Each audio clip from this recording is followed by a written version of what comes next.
My name is Ken Inadomi. I was just introduced by Rachel Littman, our executive director. So this is YANA, the Yale Alumni Nonprofit Alliance, also known in some circle as You Are Not Alone.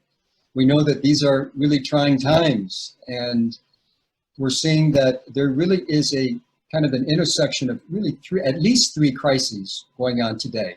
Obviously, the health crisis with COVID. We're looking at an economic downturn, which is affecting so many lives. And of course, we have this wave of racial injustice that is revealing itself in so many ways. A lot of the work of what YANA is doing, and certainly the leaders that you're going to be meeting tonight, are addressing some or all of these crises in their work, and it's going to be a fascinating evening. What we're going to do is we're going to take each leader one at a time. Each of them will get about a 15-minute segment in which they'll present their work, their mission, and then because this is a town hall, we invite the audience's questions through chat, okay?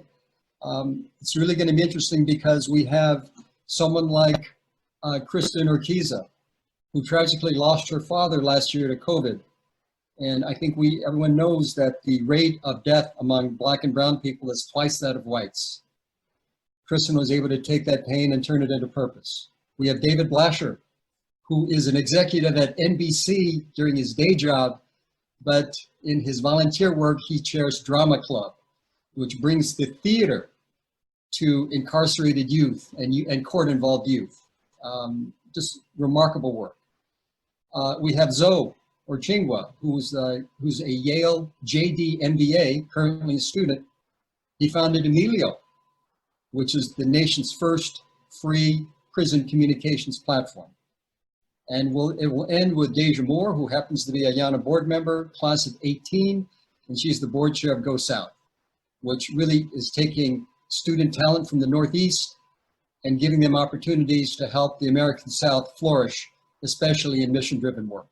So just a lot to cover tonight. Can't wait to get started. So again, grab a drink, pull up a chair, and join us. And we're going to go to our first speaker, Kristin Urquiza. Hang on, Ken, do we want to do our little surprise for the group? Oh, excuse me, Rachel, why don't we do that? So here's Rachel again. Yeah, sorry, thank you guys. We have a surprise to share with you. I don't know if Charlotte is on the line, but since you're joining this town hall, you're going to get a sneak preview to the Diversity, Equity, and Inclusion Social Impact video that YANA is about to release. And we wanted to say thank you for joining us. And because you're here, if you just bear with me, there could be a little bit of a lag with the video, but again, it's just a few minutes. So you're getting a little sneak peek here.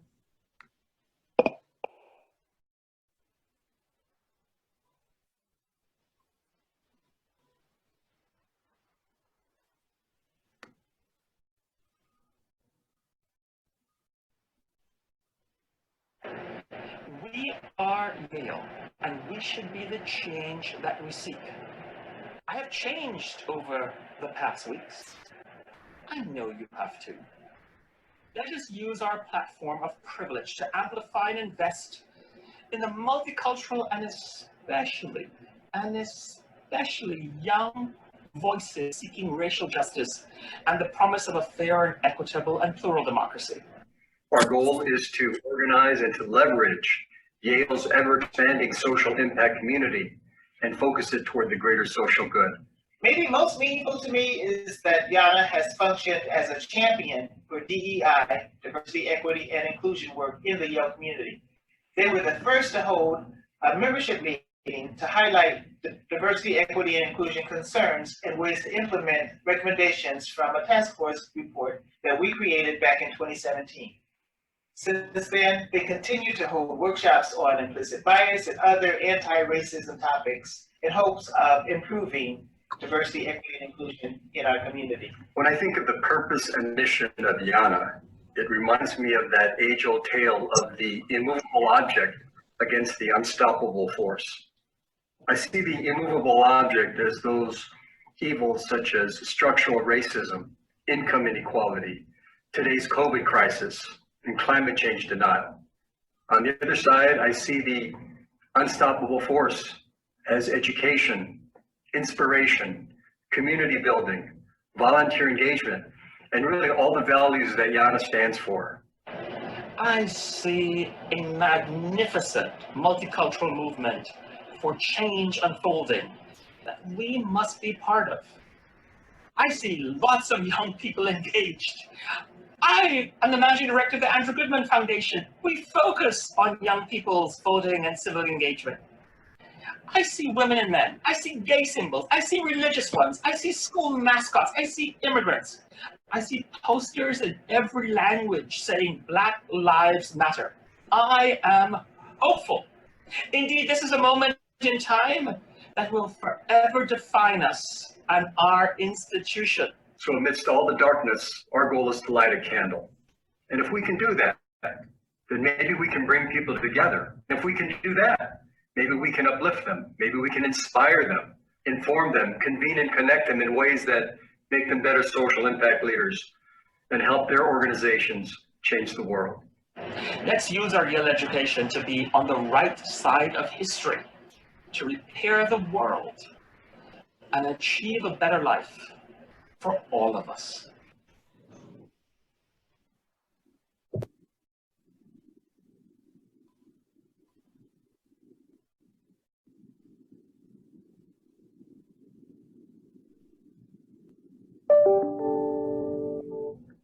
I hope everybody could see that.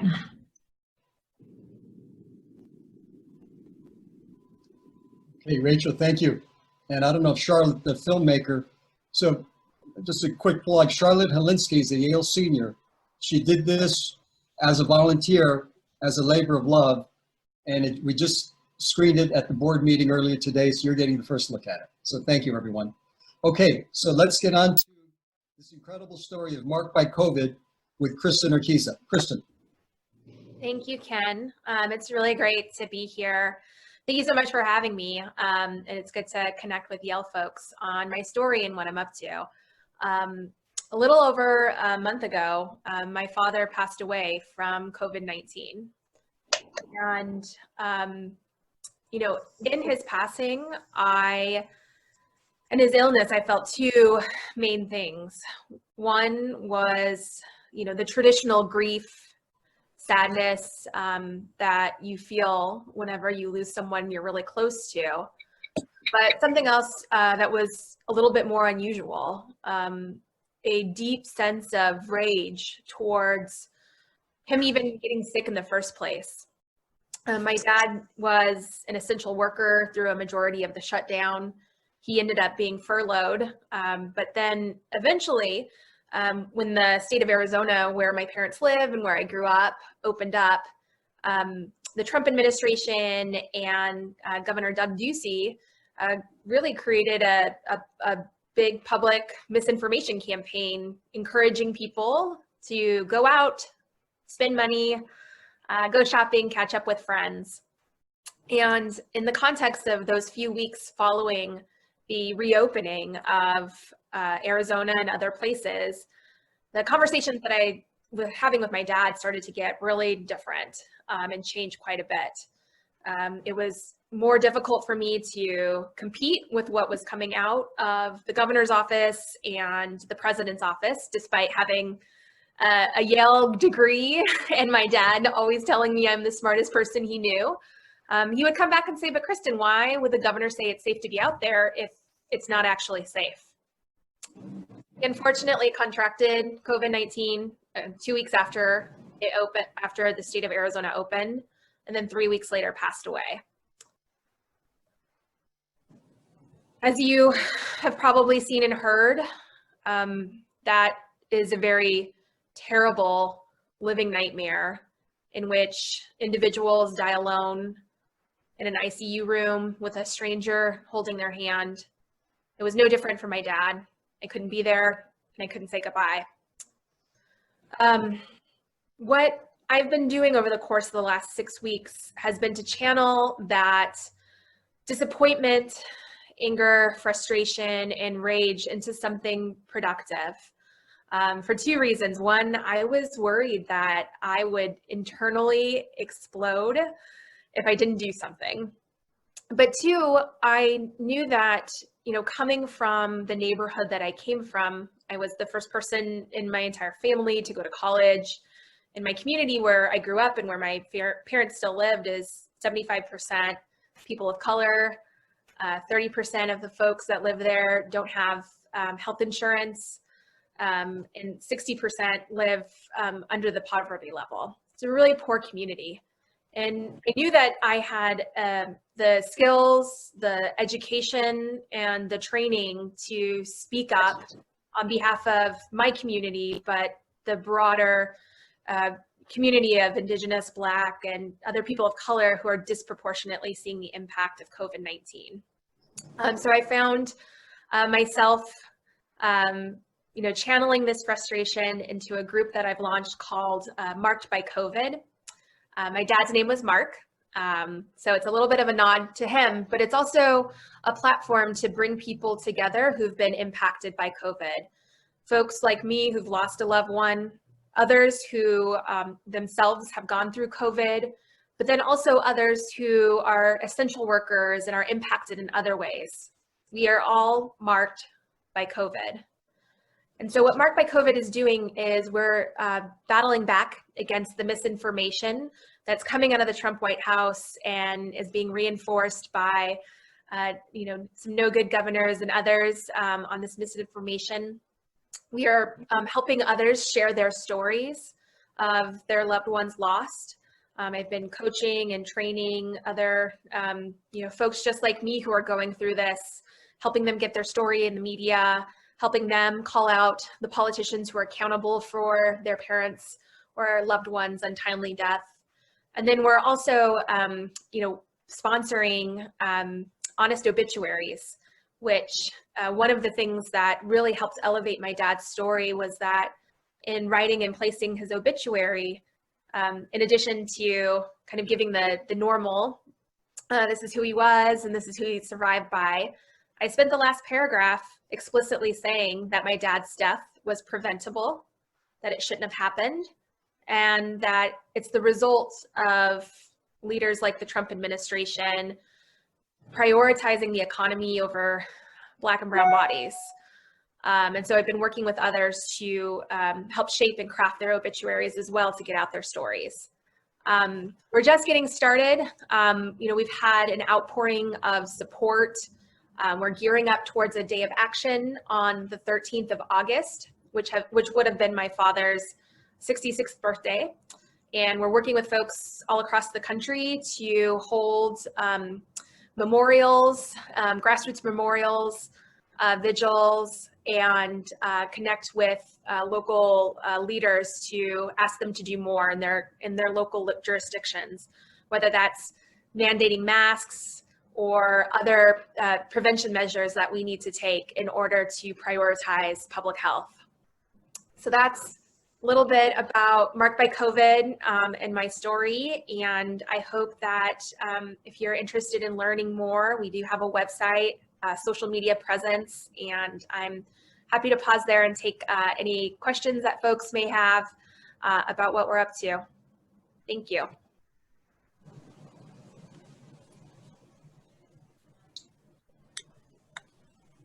Okay, feel free to convey any questions through chat.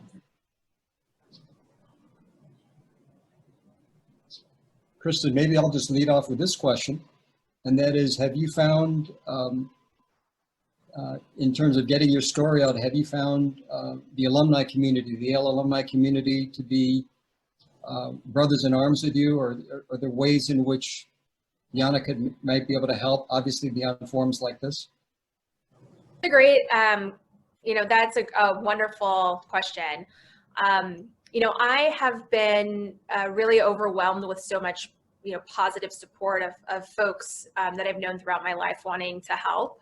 And it's just been a sort of opportunity for me to just ask. And I've leaned into some of my personal networks from Yale, but as far as the next layer goes out, like YANA and the Alumni Association and others, I haven't even thought to kind of go to that next level. So, one of the things that is very helpful in getting my story out, is, you know, helping to share the things that I'm posting on social media, but also making connections to others who are interested in kind of uplifting this. I'm more than happy to either, you know, do things like this or connect with people offline. So I'd be, you know, grateful for ways in which folks can help.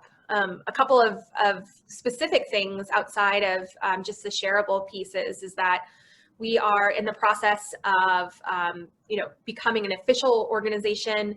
And so we're looking to talk to philanthropists in the public health space in order to help build out our capacity so that we could bring on some full-time staff that can support some of the day-to-day work, because I'm still working full-time in my job as well as doing this work. And so if there's any folks out there that have those types of connections, I'd be really grateful for any advice that you have there.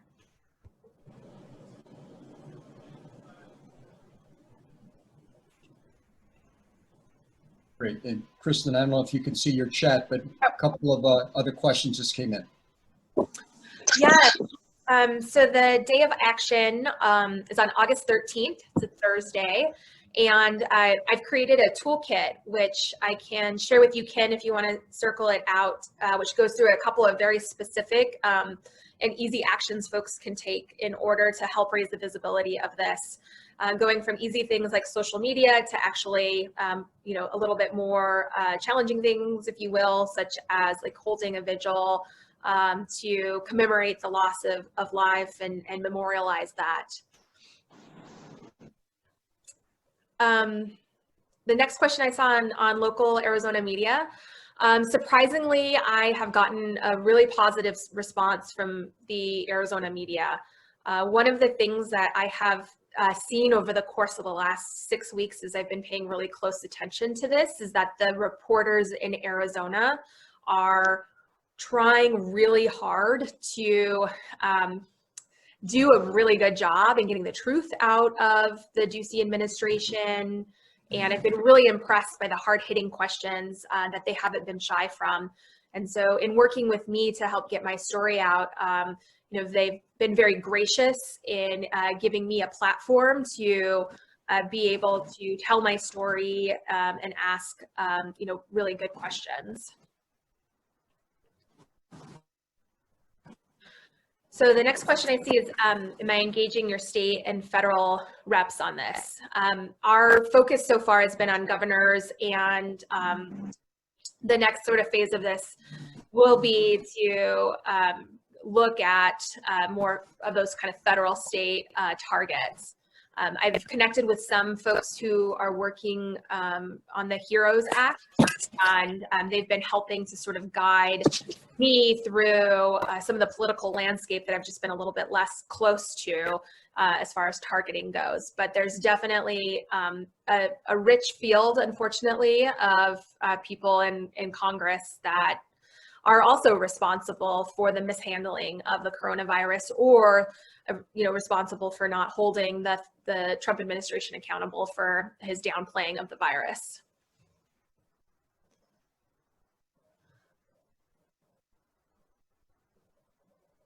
What do you need specifically, Connie? I love this question. Money, board, writers, editors.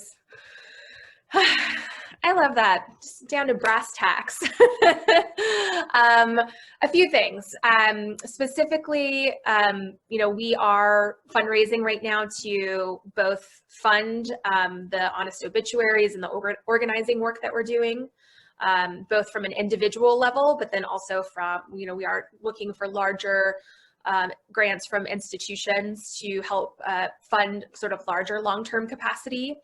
As far as other skills go on writing and editing, it would be a huge help to have some more bandwidth, because it takes a lot of time to work with folks on their sort of honest obituaries and other pieces that we're doing. The third thing I would say that we are in short of is if folks have interest in reaching out to other social media groups to make connections and pull people in. We haven't had just enough bandwidth with my small team of volunteers to really do sort of the digital and online organizing, we know, in which, to find all the other COVID groups, to connect with them, to post our stuff on even like Pantsuit Nation and, all these great groups that exist. We just haven't had the bandwidth to do that. So if you have interest in time and doing some of that social media organizing as well, we definitely could use support in that sort of capacity wise. So for social media platforms that we're on, this is a question from Alexandra. We are on Facebook, Twitter, and Instagram. And the handle for all of those is marked by COVID. So MARKED by COVID. And then our website is markedbycovid.com.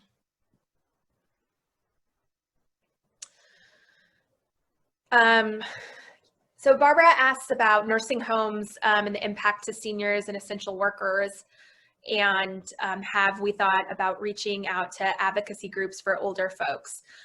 Absolutely. I've actually had a few, advocacy organizations for seniors reach out, and in the context of the Day of Action, we've been working with a few to help raise visibility and awareness there as well. Thank you, Nikki. It's hard sometimes. She writes, my presence of mind amidst my pain is extraordinary. Thank you. It's hard, like I say, but I truly believe that we're changing the narrative, we're making an impact and saving lives. And it's what keeps me going to help honor my dad.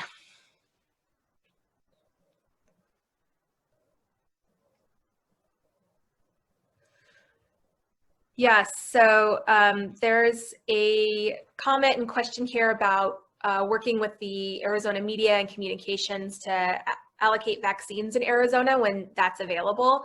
I definitely agree. We need, as I've gotten more into, as sort of a background, I've done environmental advocacy for most of my career. And so pivoting more into a public health space, I'm just learning so much, even though there's so much closeness between environmental, public health issues to begin with.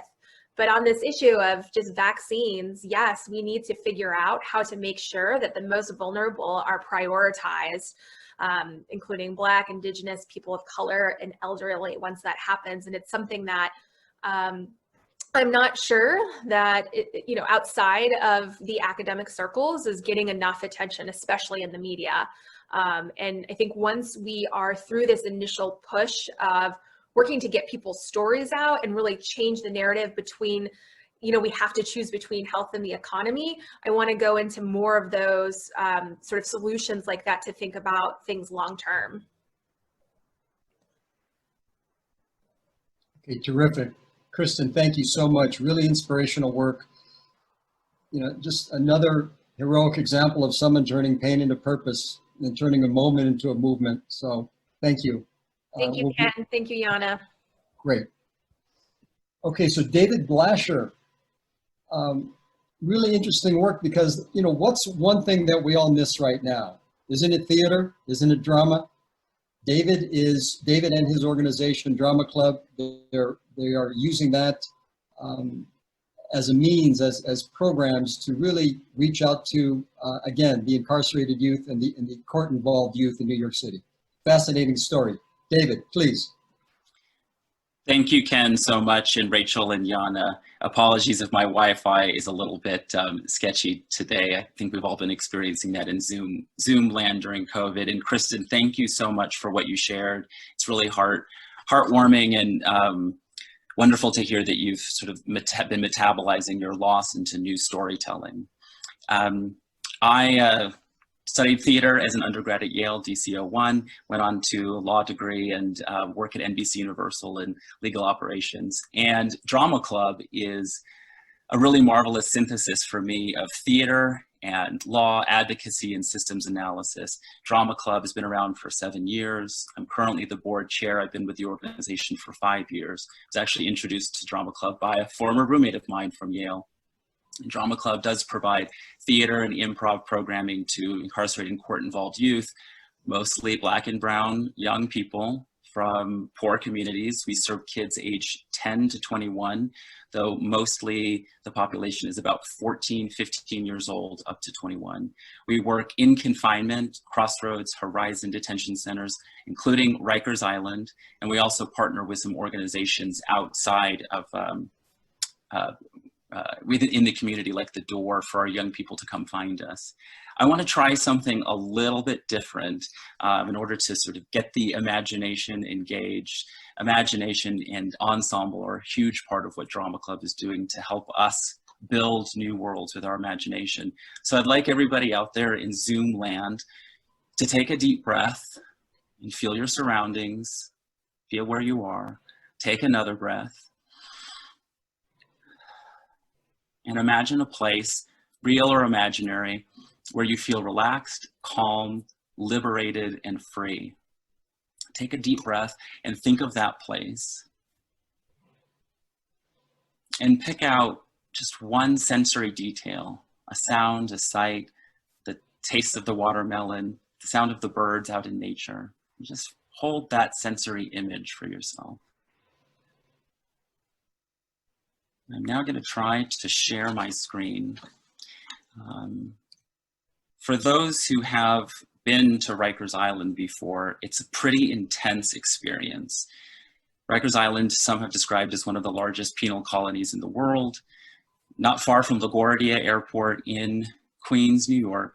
You catch a bus on one side of the island. You may or may not already be on the list to get in, and that can cause some confusion working with the staff. You have to leave your keys, your phone, pretty much everything in your car if you have a car, or be prepared to put it in the locker when you get there. You get on a bus and cross the bridge into Rikers Island. You go into the administration office. You wait with the other people who are waiting to get into Rikers Island.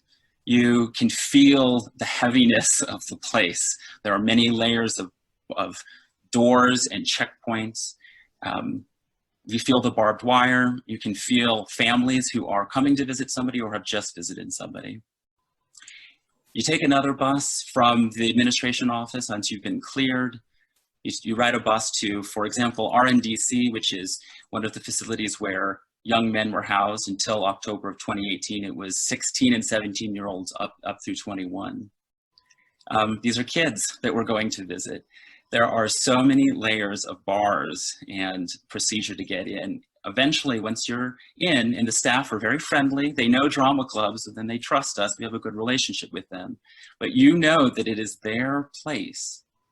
At a certain point, you are in the facility, and you have no photo ID, because you have no keys, you have no cell phone. All you have is a tag ID that you need to give back once you leave. You have no idea where the young people are necessarily coming from. They may have been in court. They may be getting ready to go to court. Some may have been in solitary for some period of time. They may have been in a fight. They may be in a horrible mood. Oftentimes they're handcuffed on the way to class, and sometimes are attacked because they're a vulnerable target on the way to Drama Club class. But they come anyway. So I'd like everybody to, again, take a deep breath. And think of that place that you imagined, one of those sensory images, the taste, the smell of the birds, nature. The truth of the matter is that my heart just goes out to these kids. Drama Club is not a panacea for all that's going on in the world, but it's a break. They get a break from their cell, they get a break from fights, they get a break from court, and they come in to play games. They come in to do improv games, to go around the circle and make funny faces. We set up scenes where they get to improvise. In some instances, the young people, some of them are too shy to make eye contact with you. But then they get on stage and all of a sudden they're like live at the Apollo. They are the funniest, quickest, smartest improvisers that I've ever seen in my life, honestly. And sometimes they get to perform for people who come in, for potential donors, for the city, even for other people who are incarcerated, including adults. One interesting thing about Drama Club is we often can't take a lot of any photos of our young people. They're protected by the Administration of Children's Services. So we usually can't use their names or faces, but in this photo, you can see two of our young women who are performing an improv scene about the suffragist movement and with one of our teaching artists. And in the corner, you can also see one of the corrections officers. I've gone to classes before where the corrections officers used to sit with their back to the classroom guarding the room. And then I've seen where the corrections officers turn around and look into the room to see the improv. And then I've seen classes where they start to improvise with the young people. So what you see is this moment where they just get a break to try to be somebody else. They might start an improv scene where they're on the block. The characters might be a drug dealer and another person on the block, but then the improv develops and they're a pastry chef in Ghana, or they're a hairstylist in Paris. They get a chance to pretend to be different people. We teach the rules of improv using yes and support your partner. One of the most important things is to make your scene partner look really good. So this is a chance for young people to use their imagination and to create ensemble. We have an apprentice program for young people to come find us once they've left whatever stage of incarceration they're in. And they even get opportunities to perform with some celebrities that we've been able to bring in through some of our board members. We have a Young Women's Initiative leadership program that allows young women to be able to bring up issues specific to them. The thing that I love about Drama Club is it's just this opportunity for different kinds of people to meet each other. It's really important, as some of what Kristin was saying as well, to be able to tell stories and to be able to bear witness and have an opportunity to share those stories. As I said, Drama Club is not a panacea. There's so much going on with anti-racism work, dismantling white supremacy, dealing with systemic oppression, and there are abolition movements that want to ban all prisons altogether. We are there to serve our young people wherever they are. And the thing that can be so much fun about seeing people create new worlds with each other, riffing off of each other, listening very closely to what the other person on the stage is saying, is that we don't necessarily have to know all of where we're going. But I'm reminded with Drama Club that wherever we go, we have to go together. And so this power of imagination and the power of ensemble, I think, is a really liberating form. I've been with Drama Club now for 5 years, and we've been moving from a founding board to a governing board. We didn't have any committees or anything when we first started. Now we've got our finance committee, we've got our fundraising committee. We're, like all nonprofits, looking to increase our board, have a lot of really fun campaigns that we've developing. Actually, if you go to our website, dramaclubnyc.org, or follow us on any social media, Drama Club NYC, you'll see this recent campaign we did where some of our young people get to interview celebrities. One of my favorite young people, Isaiah, a very dramatic and energetic gay Black kid, got to interview Paul Giamatti. So there are these two people, a famous actor and a kid who was on the inside and is now helping Drama Club teach classes, getting to have moments to create new realities with each other. So like all nonprofits, we're looking to increase our board and fundraising. But what I really want to do is find more partnership, because Drama Club is working on a very limited scope of finding these young people and helping to bear witness. But food insecurity, homelessness, and especially access to technology, we're seeing are very difficult, especially during COVID when we've been moving to Zoom. And we have been able to work with some of the facilities on the inside, but in many instances, they aren't even able to So I'm really looking forward to partnering more with YANA and the other organizations, because again, we cannot do this alone. Imagination and ensemble. Wonderful work, David. David, if you want to take a look at some of the chat, I'll just kick one off for you. Someone says the Drama Club reminds them of Storycatcher Theater in Chicago. Do you know about that work, and have you ever connected with them? Is this the theater company that does, well, I guess I won't be able to get a response back. I haven't heard of that specifically, but I'll take a look at that.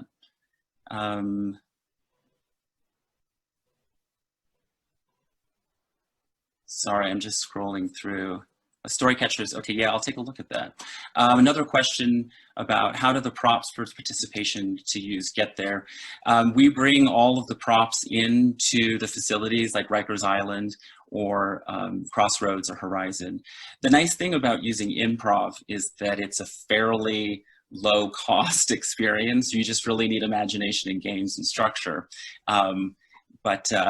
We've also been able to have people donate props for sometimes when we do performances. Another one of the reasons that we use improv a lot is because reading levels may be at different stages. So like reading a play is not always an easy thing to do with a group of people. Plus the young people are essentially itinerant. They may be in the facility one day and then in court the next, or moved upstate or sent to another detention facility. And because they're protected class as children, we can't like track them. We're not allowed to get their names and get information about them. We're not their lawyers, we're not their social workers, but we do provide our information to them so they can find us when they get out.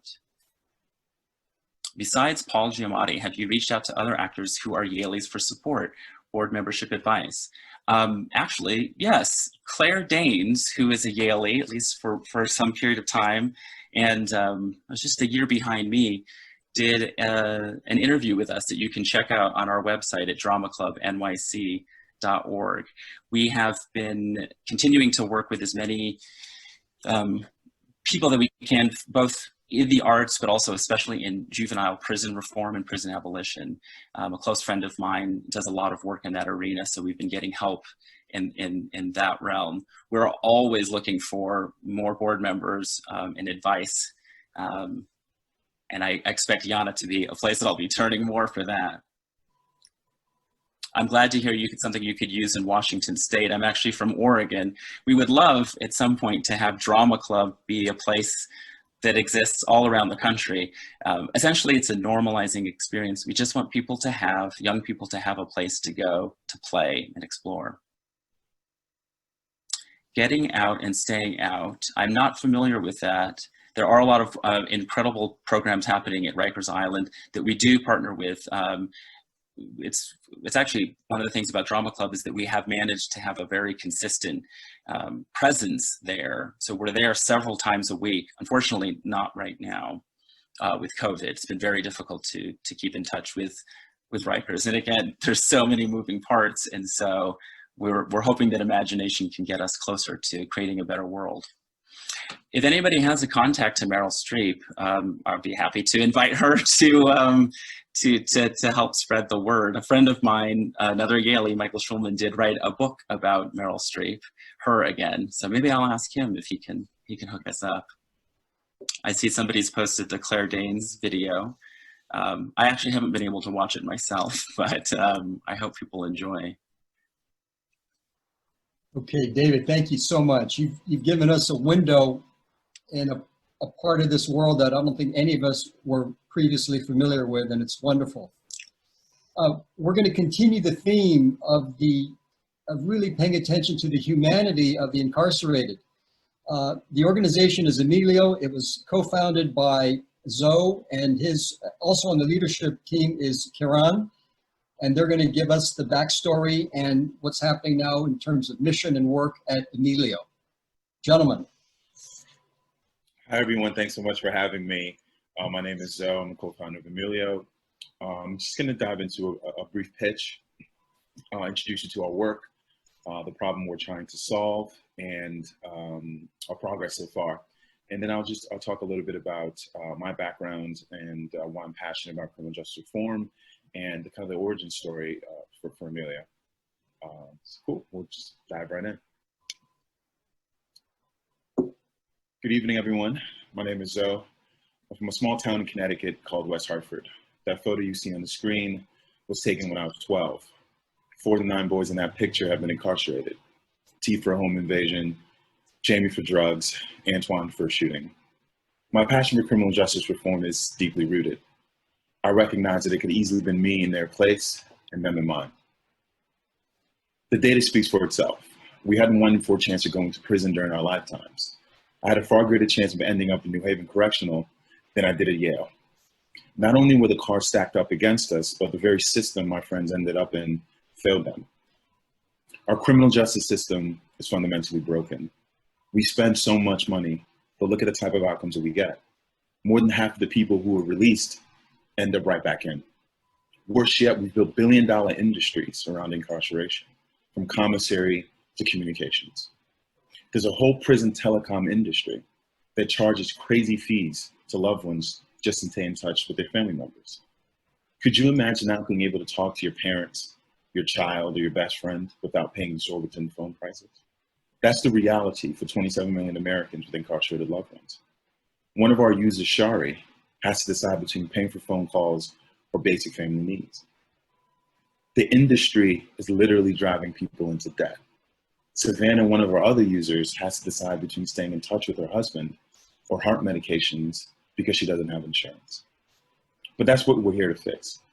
Gabe, Kiran, and I, and the rest of our team are fighting to get rid of this terrible industry by making all prison communications free. This really matters because when people stay in touch with their families, they stay out of jail. They can rebuild their lives. Decades of research supports this. We are needed now more than ever. Because of COVID, prisons have practically shut down all visitations, which has increased anxiety amongst families. Besides nursing homes, prison is one of the most dangerous places to be today. One of our users told us that due to the prison restrictions, she and her husband could no longer talk on the phone or send messages. The only communication they have now is through Ameelio's letters. The success of our letters tool is evidence of just how important free prison communication is today. We have users in over 49 states in 27 countries and are sending upwards of 3,000 letters a week. So far, we've sent over 30,000 letters to 1,000 correctional facilities all across the country. To address costs, we're partnering with organizations who need our services. We leverage our letters infrastructure to connect organizations with incarcerated people who are nearing their release dates. Closing the revolving door of recidivism requires coordinated reentry support.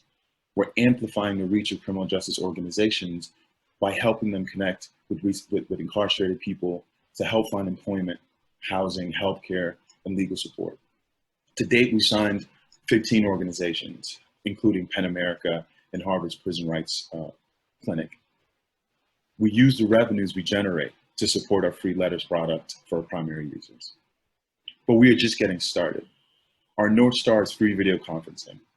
COVID has shown us just how important face-to-face communication can be. We've already landed our first pilot site for a free video conferencing service. By 2021, we will launch the first ever free prison calling platform in the country. And we're in talks with a number of other facilities and DLCs. Our business model is simple. Convert pilot programs into paying contracts, and we're well on our way. One of our superpowers is storytelling, and the media has taken note. We've been featured in TechCrunch, Business Insider, Fast Company, among other places. We are trying to start a movement. We have over 50 volunteers, some of whom are formerly incarcerated people. We've launched a successful Kickstarter, won Mozilla Spring MVP Lab, just landed a grant from Smith Futures, and also landed our first pilot. But why am I here to pitch to you today? The free prison communication movement is gaining momentum. New York City and San Francisco have already banned paid phone calls in their jails, and several states and localities are looking to follow suit. But advocates are asking who would replace Global Telink, Securus, and JPay when they're kicked out? We believe the answer is Ameelio. In the last year alone, prison companies have lost over $1 billion in market value as the pandemic has halted detentions and costs of investments have increased. Making money from injustice is no longer something the public agrees with. We think Ameelio can chart the path forward. A criminal justice system where all communication is free and rehabilitation is centered. Our Kickstarter campaign is less than 40 hours from ending. So far, we've raised close to $47,000 and are close to reaching our stretch goal of $50,000, which will help us fund free letters for thousands of families across the country. We're also fundraising for a free video conferencing pilot. We hope you will invest in our vision of a radically different criminal justice system powered by free communications technology. Thank you. So I can just give you a little bit of backstory. I'll give you a little bit of backstory about how we started and perhaps answer some of those questions as well. So before I started up at Yale Law School, I received my MPhil in criminology from the University of Cambridge, studying the history and causes of U.S. mass incarceration. At the end of my master's work, I realized that a lot of the policy prescriptions that I was promoting were going to take a long time to happen, because we don't have one criminal justice system. We have 51 different systems, and underneath that, we have about 3,000 county jails operating with different stakeholders, incentives, and priorities.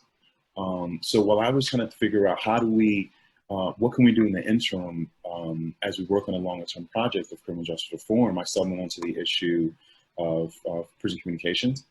And I learned that it's more than $1 billion industry that charges exorbitant fees to low-income people. And I didn't have a tech background, but I quickly realized that the best way to tackle this problem is to build an alternative.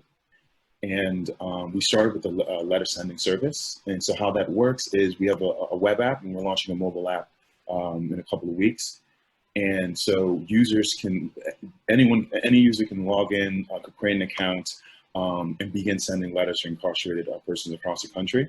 We print and mail the content on their behalf, and then we also allow them to track the letters all the way to the facility. And so, yeah, as I mentioned, we sent over 30,000 letters across the country. We're rolling out new features, postcards, games, and in the near future, news as well. And as I mentioned, our North Star is video conferencing. And the way that would work, we're going to be providing correctional facilities tablets with our video conferencing software. And we've landed a pilot site at a county jail in Pennsylvania, and are working to keep fundraising and talking to other facilities and DOCs around the country. But yeah, so that's me, that's Ameelio, and we can kind of dive into some of these questions. So someone said, how do we get the name? Yeah, so Ameelio is just basically a play on ameliorate, to improve and to make things better. Yeah, I see a question here about how our technology works. Please describe, okay, I'm seeing a lot of questions. Please describe the organization element in more detail. Would it be appropriate for an in-reach program? Yes, so for a video conferencing service, when it's not being used for family connections, we plan to basically work with reentry organizations and other programs to help scale their impact. So one of the primary ways we actually are making connections with DOCs is through prison reentry organizations and in-prison programs that have great relationships with DOCs, and they basically made an introduction for us. Because of COVID, their access to these facilities have been completely shut down. So they were looking for alternative ways to get access. And so yeah, in 2021, early 2021, we plan to launch our first site, and with more funding, we can scale across the country.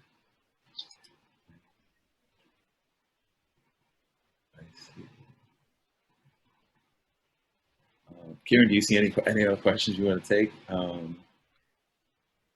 Yeah, just to elaborate a little bit on the point about InReach, just to give a better sense of how letters and video conferencing are enabling reentry support and other types of support. We actually are working to create a timeline of support for organizations for our letters product as part of our Letters for Organizations solution, where we help reentry organizations reach out to people who are going to be released in perhaps 6 months, a year, but a lot of this information is just really hard to get for these organizations, and they don't end up reaching out to them in the status quo until after they're released. And so if we can send outreach mailings to them 6 months before they're released, 3 months before they're released, giving them awareness into resources that these organizations are providing for them in their area, in their region, before they come out, then it actually makes that whole process, once they do come out, a lot more effective than it is right now. And so that's kind of how we're thinking about it from the letters perspective. on video conferencing, it's kind of similar thinking, but more about like direct provision of services while people are incarcerated. Yeah. Yeah, I see a question here about the industry, and yeah, I can quickly answer that. So right now, DOCs are giving out location monopolies. They're issuing RFPs, and these primarily two companies are getting these contracts. So once they get these contracts, they are basically a monopoly for the entire state. So in Connecticut right now, Securus is our communications provider. So basically what DOCs are doing is the vast majority of them, they have commission schemes. So in Connecticut, 60% of all Securus's revenue goes to the state. But still on top of that, these companies are seeing 50% profit margins. So it's an incredibly lucrative industry. And our go-to-market strategy is focusing on the 11 states that don't have commission schemes. And as well as the thousands of correctional or of county jails all across the country. So as I mentioned, San Francisco, New York City just got rid of for-profit paid calls. So now the government is paying for those calls. So our idea is, as a nonprofit, we can offer these services at cost to the government, but we will never charge family members. So our letters product is completely free. Our video conferencing service is also completely free. And yeah, so that's how that works. Any support from the Department of Justice or FTC? We haven't been in touch with the federal BOP yet, and the FCC has been a little bit, well, very slow issuing reform. Former FCC Commissioner Clyburn called this industry the worst example of market capture that she's seen. So yeah, as I mentioned, these are monopoly contracts are handed out to these companies, and then they're charging sometimes as upwards of $15 for a 15-minute phone call. Some county jails we're seeing $25 for phone calls, and yeah, that's what we're working to displace. Just to provide a little bit more texture to that, there's actually been a lot of advocacy work in the past 20, 25 years to eliminate kickbacks in some states, which is a system where the prison facilities actually get a substantial portion of the profits that these telecoms companies are making and use it to fund their own operations. But so a number of states like Colorado, California, and others have banned kickbacks. And so these are kind of the states that we're focusing on for getting our technology implemented in first. But we also looking to work with politicians and advocacy organizations who are actively working to remove kickbacks that often entrench these types of players in states into the future. Yeah, and anyone who has more questions, here is my email here. And as I mentioned, we're running Kickstarter campaign. We received a ton of great support from the Yale community. Yeah, we set our stretch goal. Our original goal was $30,000, and we actually reached that in 5 days. So then we set a stretch goal of $50,000, and all of the funding goes to paying for free letters and postcards for loved ones. We only have one paid employee right now, our lead software engineer. The entire team is working on a volunteer basis, and I'll be taking a leave of absence from Yale Law School this coming year to primarily focus on Ameelio and try to scale that video technology across the country. Okay, terrific. Kiran and Zoe, thank you so much. Again, just more heroic work on the alumni landscape. We're just incredibly proud of you, so thank you. So our last organization is Go South, and the board chair is Dasia Moore, class of 18. Dasia also happens to be on the YANA board.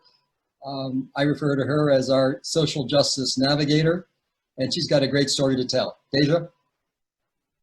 Thanks, Ken. Hi, everyone. Thank you for being here tonight. I've been so impressed and amazed by the other organizations that presented, so I'm honored to have Go South included in the number tonight.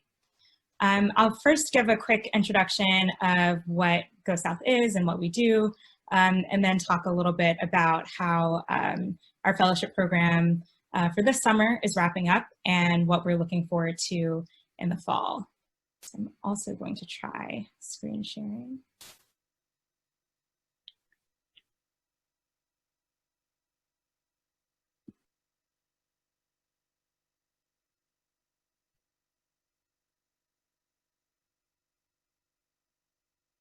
Okay, is everyone able to see that?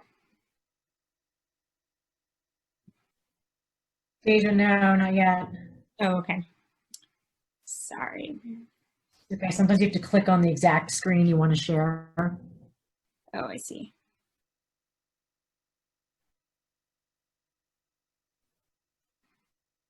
Perfect. Okay, amazing. So let me get back to the beginning. Yeah, so Go South brings resources where they are most needed and shares complex narratives where they're least heard by bridging the gap between resource-rich universities in the Northeast and impactful community organizations in the South.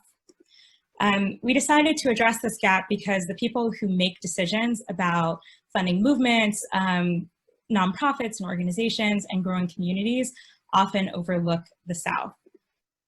3 of the country's 25 wealthiest philanthropic foundations have their headquarters in the South. And Ivy League graduates are a big part of the problem with overlooking Southern nonprofits. The 3 co-founders of Go South, myself and one other person from the class of 2018, Olivia Pascal, and a member of the class of 2019, Michelle Peng. We're all Southerners and all Yaleys, and we decided that we wanted to address this issue by placing Ivy League students in fellowships with Southern nonprofits at no cost to those organizations. Fellows complete capacity building projects at organizations that focus on equity, broadly defined, but with a particular focus on racial equity and economic justice in Southern communities.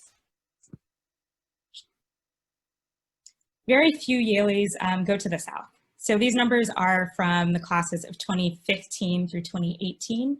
But even though 17.2% of Yale students come from the South, 6.3% of graduates actually move to the South following graduation. And as you can see here, New York outranks all 14 states in the South. And some Southern states, including Arkansas, did not see any new Yale graduates moving there immediately after graduation. So we believe that trend has to change, not only because we want to bridge 2 communities that we're a part of, but because while the problems that the South faces are well documented and among the most intense in the nation, whether you're looking at poverty, mass incarceration, historic legacies of racism and slavery, economic inequality and lack of opportunity, those problems are really well documented and really deeply entrenched in the South. But solutions are also present in those communities. We knew that firsthand from living in communities fighting for change and working with organizations that were doing the same. So the way that Go South works is by sending fellows to host cities in the South. Our first summer in 2018, we sent 3 fellows to organizations in Savannah, Georgia. We've grown pretty considerably. This summer, we've expanded to a second host city, Charleston, West Virginia, in addition to returning to Savannah, Georgia. And we placed 9 fellows in 9 organizations. We actually had 12 placements, but due to COVID and some difficulties with a few organizations going online, we had to downsize the program a little bit. And there are important ways in which this summer has been different than others.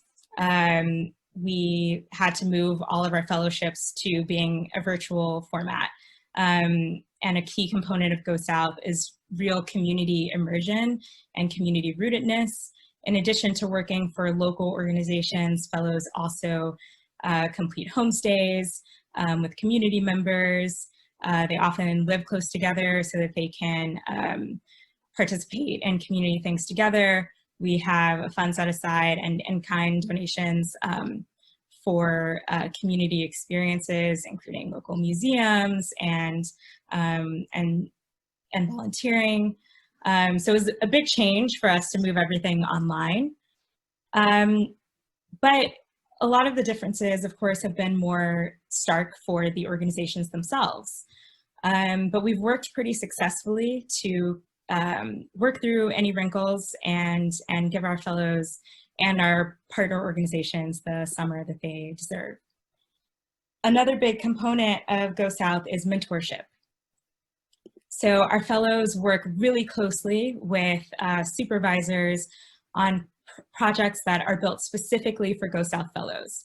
So our criteria is that they either build capacity for the organization or work on a sort of dream project that the organization has wanted to do for a long time, but hasn't had the resources or the dedicated staff to invest in it. This, of course, benefits our fellows as well. They learn a lot. They get a really hands-on experience in their jobs. And because these are smaller community-based nonprofits generally, they get to really see the impact of what they're doing. And even online, we've been able to foster that sense of community connection by having weekly calls with all of the fellows and community leaders from both Savannah and Charleston. So like I was saying, we've had some pretty important differences between previous summers and this summer. But what we've really found is that those have brought the need for Go South and the mission behind Go South into even sharper relief. You know, the effects of COVID, the pandemic on some of these smaller nonprofits has been really stark. Some of our partners have had to lay off pretty significant portions of their staff, one furloughing all but 2 employees. So our fellows being there at no cost to the organizations and providing that work has been really important to keeping some essential services going in our host cities. We've also, in Savannah, been able to engage our fellows in a really meaningful and local way on issues of racial justice and police brutality. Savannah is only miles away from where Ahmaud Arbery was killed in Georgia. And so there's been a lot of local organizing in Savannah. We've had some of those organizers speak to our fellows. We also have fellows who were working specifically on racial justice and financial inequality. One was working with the Savannah Consumer Credit Services Bureau on researching the wealth disparities in Savannah along the lines of race and class. We also had another fellow who was approaching equity from a totally different angle, which is tree cover in Savannah. And that's an issue that ties into environmental justice, everything from asthma to flooding to heat exhaustion, especially in the South, ties back to that issue of which neighborhoods have green spaces and which ones don't, which ones have tree cover and which ones don't.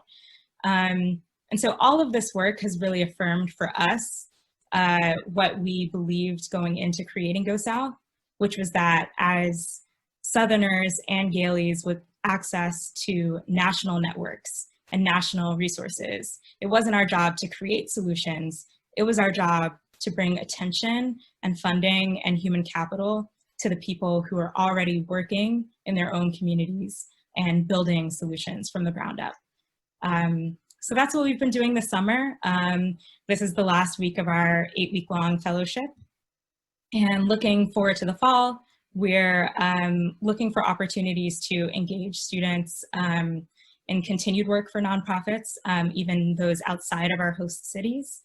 We've already heard from students that they're looking for opportunities since most of them won't be on campus and have kind of had their lives upended.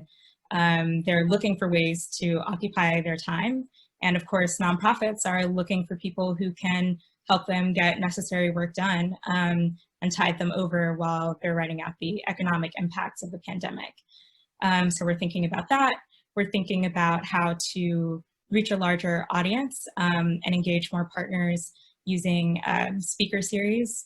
We had a really excellent one for our fellows over the summer and want to open that forum up more broadly to the Yale community and other communities that would be interested in the work of Go South and our partner organizations.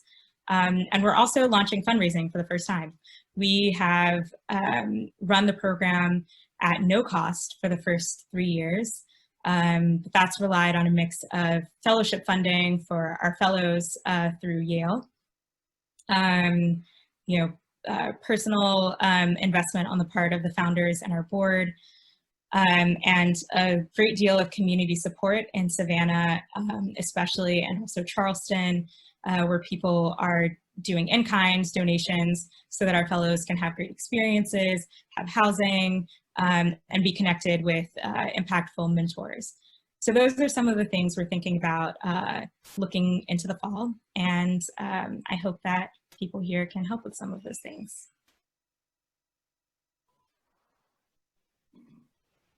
Terrific. Thank you, Dasia. I see a question there. How are the fellows selected, and how do you select your partner organizations? Yeah, so we have a competitive application process for the fellows. This year, we experimented a little bit with opening the fellowship pool beyond Yale, and are really wanting to dig in next year to opening the application to all Ivy League students. But we found that that really requires on-the-ground connections on campus first. So we work with a student recruiter on campus now that all of us have graduated, who has for the last few years been a former Go South fellow, who's really passionate about keeping the organization and the program going. So we recruit people on campus. We list our application just like any other fellowship on the university's career services website, and people apply through that. We ask people essentially why they want to go South, and what sort of community justice-oriented work they've done in the past. And from that, we narrow it down to people who are the best fit for our partner organizations, who also create a ranked choice list of the fellows that they would prefer. Organization selection works a little bit differently. So in Savannah, we have some organizations that we've worked with all 3 years, but every year we solicit new organizations. Our board is actually comprised mostly of local community representatives. So people who are on the ground in Savannah and Charleston reach out to organizations and ask for proposals. And we evaluate those proposals, like I said, for capacity building potential and the potential to bring something unique to those cities or those organizations. And then we select from there. And honestly, because we want to leave opportunities open for those organizations, we really only narrow it down based on what seems feasible and aligned with our mission. And other than that, we kind of leave it up to fellows and applicants to decide what piques their interest most. So we have a pretty broad criteria for organizations themselves. I'm also seeing where does our funding primarily come from? So we've been operating the program at no cost thus far. So we mostly run off of in-kind donations, and then fellows themselves, we have dedicated people to help fellows navigate the Yale fellowship and fundraising process so that they have funds for the summer. Beyond that, that's why we're interested in starting fundraising now, which would mostly be ideally from the university communities rather than the local cities that we're in, because part of the whole purpose is to redirect those resources that have accumulated in the Northeast and at elite institutions. So we want to draw from those networks to fundraise for our fellow experiences, although we're also considering what sorts of initiatives like, having counterparts for our fellows who are local students would be kind of fair and equitable asks for fundraising in the communities that we're in. And I should also note that we select the communities partly based on the availability and enthusiasm of alumni networks in those cities, but also we opt for smaller cities. Savannah is about 130,000 people, I want to say, and then I believe Charleston is under 100,000, because we want fellows to truly be immersed in the community. And we want to know that we've made a measurable difference in those cities. Whereas in, in Atlanta, for example, or Dallas, that impact might be harder to gauge. And those communities tend to have foundations and funders within the city and connections to more national institutions. A question from Connie, hi Connie, is where our fellows normally live. So they usually live with families in homestays, and we haven't had a problem recruiting people who are interested in Go South and its work, and able to usually, at minimum, provide a separate bedroom for the fellows. And in Savannah, in the past, we've also asked them to reach out to their networks for bikes, because it's a really bikeable city, and it allows fellows to get around more easily and at no cost. But this summer, of course, we were virtual. COVID-19 infections were spiking in Georgia and West Virginia throughout the summer. And we decided that the safest thing for our fellows and the communities they were going to from all around the country, and in fact, all around the world. We had our first international fellow this summer. Those fellows, we decided the safest thing was to keep them at home and go virtual. And after our decision, within a matter of weeks, organizations decided the same for all of their staff. Dasia, thank you. Thank you so much. And to Kristin, David, Kiran, Zoe, and Dasia, you inspire us, you informed us tonight, and we will help spread the word on all of your work. It's all important. And again, I think we're just so proud that collectively we're part of this incredible Yale community of giving back and changing lives. So thanks everyone. We're going to take August off for town hall. We're going to reconvene back in September, but be on the lookout. Rachel and the programming team, they're always generating different webinars of different formats. And if you ever have any ideas yourself on either events, speakers, topics, please let us know. Thank you so much. Have a great evening.